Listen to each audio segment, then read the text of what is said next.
అక్షరాల్లో శ్రీకి చాలా ప్రాధాన్యం ఉంది. శ్రీ అంటే సాక్షాత్తు మహాలక్ష్మి యొక్క రూపం. మరి ఈ శ్రీ ఎన్ని రకాలు, ఈ శ్రీ యొక్క ప్రాధాన్యత ఏమిటి, విశిష్టత ఏమిటి పరిశీలిద్దాం. శ్రీ అక్షరం మంగళకారకం, ఐశ్వర్యప్రదం. శ్రీ బీజంలో సకల సంపదలకు అధిదేవత అయినటువంటి శ్రీ మహాలక్ష్మి కొలువు తీరి ఉంటుంది.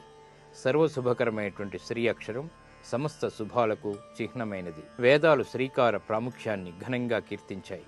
లక్ష్మీపతి అయినటువంటి శ్రీనాథుడు కూడా శ్రీయుక్తమైనప్పుడే తన స్థితి కారకత్వాన్ని సమర్థంగా నిర్వహిస్తాడు. శ్రీ అంటే శ్రీ మహాలక్ష్మి స్వరూపం.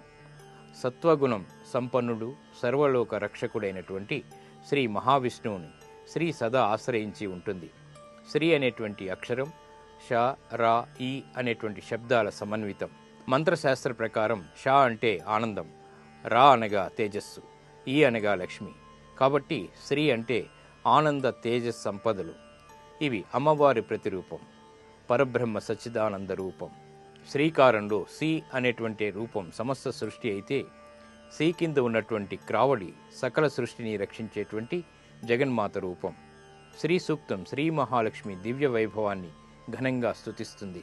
హిరణ్యవర్ణాం హరిణీం సువర్ణరత్నస్రజాం చంద్రాం హిరణ్మయీం లక్ష్మీం జాతవేదో మమావహ అంటుంది.